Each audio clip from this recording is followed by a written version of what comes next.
안녕하세요, 머니머니입니다. 최근 원달러 환율이 꽤 크게 내려왔습니다.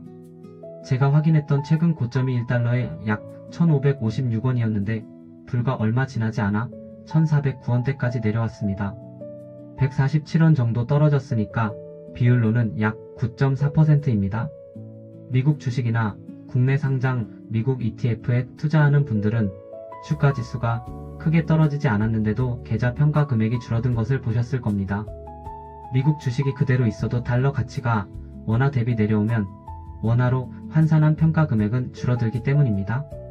저도 최근 자산을 확인해 보니 지수는 비교적 잘 버티고 있는데 환율이 내려오면서 평가 금액이 함께 줄어드는 모습이 보였습니다. 그럴 때 이런 생각이 들 수 있습니다. 환율이 더 떨어질 것 같은데 지금 미국 주식을 사도 될까? 조금 더 기다렸다가 1300원대에 환전해야 하는 것 아닐까? 달러가 떨어지면 미국 주식 투자에서 손해를 보는 것 아닐까? 저도 환율을 전혀 보지 않는 것은 아닙니다.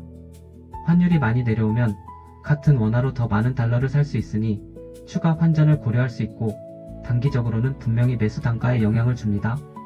하지만 장기 투자를 하는 입장에서는 환율을 너무 정확하게 맞추려고 할 필요는 없다고 생각합니다.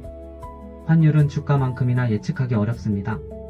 금리와 물가뿐만 아니라 미국과 한국의 경기, 무역수지, 외국인 자금, 국제 정세와 정부 정책까지 수많은 변수가 동시에 작용합니다. 환율이 1450원일 때는 너무 비싸 보여서 기다렸는데 1500원을 넘어갈 수도 있고 1410원까지 내려와서 더 떨어질 것 같았는데 다시 올라갈 수도 있습니다. 결국 환율이 가장 낮은 날을 정확하게 맞춰 달러를 사고 주식도 가장 싼 날에 사는 것은 현실적으로 어렵습니다. 환율과 주가의 바닥을 동시에 맞추려면 두 가지 어려운 예측을 한꺼번에 성공시켜야 합니다. 그래서 저는 단기 환율보다 더 중요한 것이 있다고 생각합니다. 바로 내가 어떤 자산을 얼마나 오랫동안 보유할 것인가입니다. 현금은 가만히 있어도 물가가 오르면 구매력이 줄어듭니다. 원화든 달러든 통화는 시간이 흐르면서 물가의 영향을 받습니다. 숫자로 표시된 금액은 그대로 있어도 그 돈으로 살 수 있는 물건과 서비스의 양은 줄어들 수 있습니다. 그렇다면 장기 투자자가 해야 할 일은 원화와 달러 중 어떤 통화가 다음 달에 더 강해질지를 계속 맞히는 것이 아니라 장기적으로 기업의 성장과 경제의 성과를 따라갈 수 있는 자산을 꾸준히 사 모으는 것이라고 생각합니다. 저는 그래서 S&P 500이나 나스닥 100 같은 미국 지수 자산을 장기간 모으고 있습니다. 물론 미국 주식이라고 언제나 오르는 것은 아닙니다.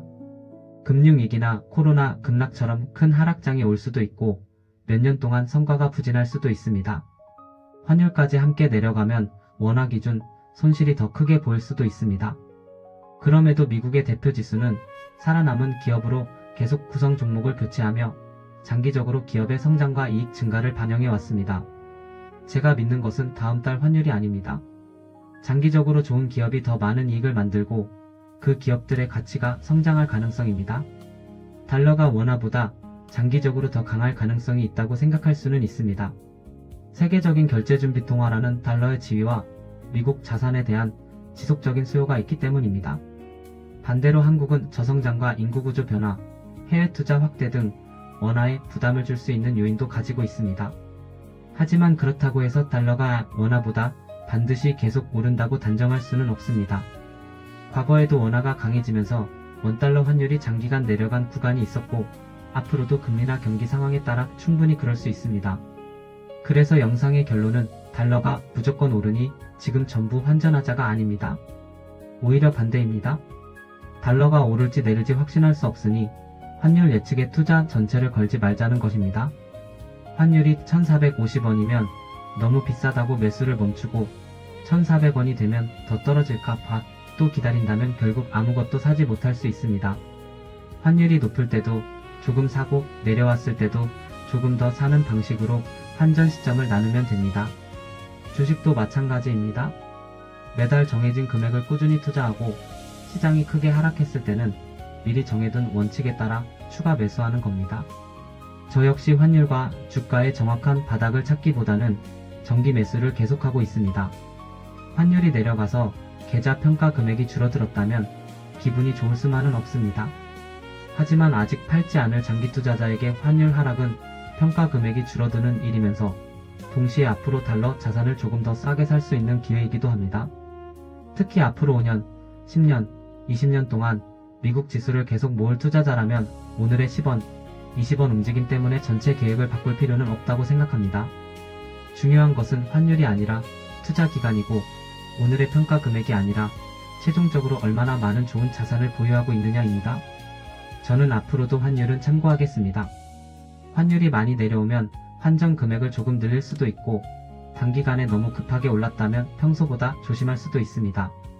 하지만 환율이 내려갈 것 같다는 이유만으로 정기 매수를 중단하지는 않을 생각입니다.